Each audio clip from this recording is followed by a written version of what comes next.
আসসালামু আলাইকুম। Hello viewer, Iftekhar Ahmed Ratan. আজকে মাওলানা জালালউদ্দিন রুমি রহমতুল্লাহ আলাইহির একটা উক্তিকে ব্যাখ্যা করব। তিনি বলেছিলেন, আমার কোনো ধর্ম নেই, প্রেমই আমার ধর্ম। এটাকে ব্যাখ্যা করার চেষ্টা করব। তো এটাকে ব্যাখ্যা করার জন্য আমি আজকে সুফি দর্শনের সাহায্যে এটাকে ব্যাখ্যা করার চেষ্টা করব। তো আশা করি আপনারা ভিডিওটা ভালো করে দেখবেন। দেখেন, আমরা যারা নামাজ কালাম বা হজ জাকাত করে থাকি, যেগুলো শরীয়তের আহকাম বিধিনিষেধ, এবং এগুলো করার আমাদের একটা উদ্দেশ্য থাকে যে পরকালে দোজক থেকে মুক্তি পাওয়া বা বেহেশত লাভ করা, যেটা আপনি বলেন। সুফিদের কিন্তু অ্যাঙ্গেলটা একটু ভিন্ন।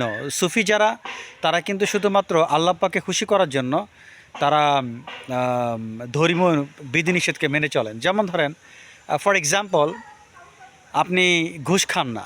কী জন্য?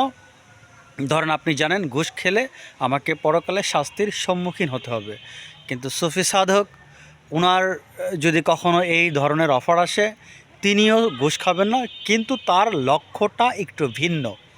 তিনি চিন্তা করবেন, যেহেতু আল্লাহ এটা পছন্দ করেন না, যেহেতু আল্লাহ আমার প্রেমিক, আমি তাকে ভালোবাসি, আর তিনি যেটা পছন্দ করেন না, আমার পক্ষে সেটা করা সম্ভব নয়। সো তারা আল্লাহ পাককে জয় করার জন্য, আল্লাহ পাককে খুশি করার জন্য তারা ধর্মীয় বিধিনিষেধ মেনে চলেন। যেমন ধরেন, আপনি কোনো মানে কোনো নারীর প্রতি আপনি দৃষ্টিপাত করলেন না, আপনার স্ত্রী নয়, শরীয়ত যেটাকে অ্যালাউ করে না এমন নারীর প্রতি আপনি দৃষ্টিপাত করেন না, যেহেতু এটা ইসলামে হারাম বলা হয়েছে। কিন্তু সুফি সাধক যিনি, তার অ্যাঙ্গেল থেকে এটা কিন্তু এরকম নয়। তিনি হালাল বা হারাম, দোজক বা বেহেশত, এর জন্য তিনি এটা করেন না। তিনি করেন এটাই, যেহেতু আমি আল্লাহকে ভালোবাসি, সো আল্লাহ পাককে যেহেতু আমি ভালোবাসি, আমি যদি কোনো মেয়ের দিক তাকাই, তার মানে আমার এই ভালোবাসাটা মিথ্যা প্রমাণিত হবে। কারণ আমার তো ভালোবাসার মানুষ একজন, যিনি সারা পৃথিবীর, সারা বিশ্বের সৃষ্টিকর্তা, আর যার সৌন্দর্য ব্যাখ্যা করা কোনো মানুষের পক্ষে সম্ভব নয়। সো আমি আবার অন্যদিকে দৃষ্টি করব কিভাবে? এখানে প্ল্যাটফর্মটা কিন্তু ভিন্ন। তো যারা আপনার আধ্যাত্মিকবাদী, যারা সুফি দর্শনে বিশ্বাসী, তারা কিন্তু ইসলামের বিধিনিষেধগুলো এভাবেই মেনটেন করেন। যাই হোক, এখন মূল আলোচনা আসি। মাওলানা রুমি যেটা বলেছেন যে প্রেমই তার ধর্ম। এখন প্রেমের একটা সর্বোচ্চ সোপানে কথা বলবো, যে আল্লাহ প্রেম কেমন হওয়া উচিত। একটা উদাহরণ দিব। যদিও আমি এই বিষয়ে কথা বলেছিলাম, সুফিবাদের মর্ম কথা, আমার একটা আলাদা ভিডিও আছে, যে ভিডিওতে আপনারা হয়তো এটা পড়েছেন বা শুনেছেন, যে ওখানে আমি বেশ কিছু উল্লেখ করেছিলাম যে সুফিবাদের মূল কথাটা কী।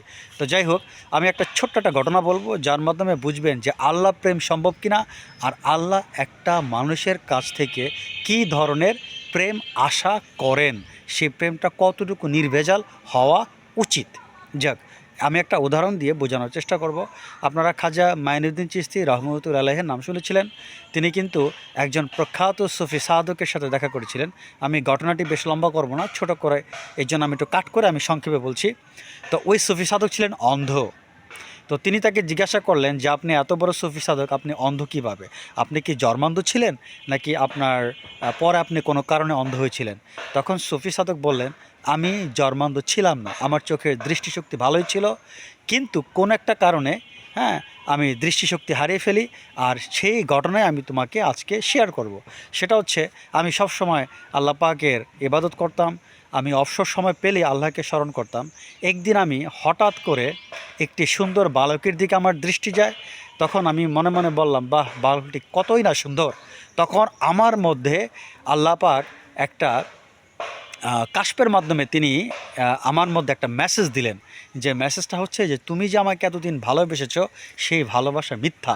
যদি মিথ্যা না হতো, তাহলে কিভাবে তুমি আমাকে ভুলে ওই বালকের দিকে দৃষ্টিপাত করলে? আশা করি ব্যাপারটা বুঝতে পেরেছেন, যে আল্লাহ পাক কিন্তু এমনই ভালোবাসা চান, যেই ভালোবাসাটা নিরঙ্কুশ, যেখানে কোনো ইন্টারেস্ট বা স্বার্থ থাকবে না। অর্থাৎ সুফিবাদ যারা, তারা কিন্তু বেহেশতের জন্য ইবাদত করেন না, দোজকের ভয়তে ইবাদত করেন না। তাদের একমাত্র উদ্দেশ্য হচ্ছে আল্লাহ পাককে খুশি করা, তার ভালোবাসা অর্জন করা।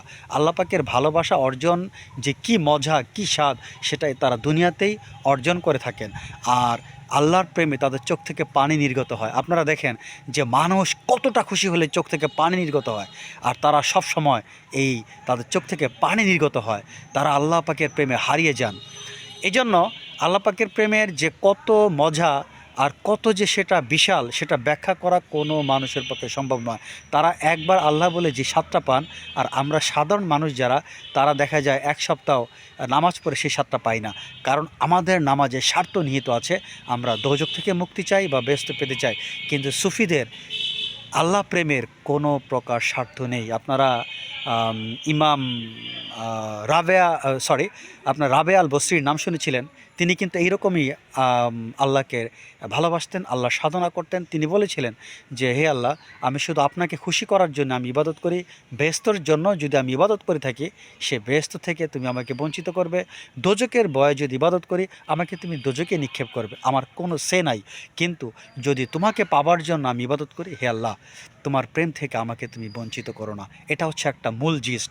সো এই ধরনের প্রেমিক যারা, তারা কোন ধর্মে আছেন, তাদের কাছে সেই ধর্মের বিষয়টা আসেই না।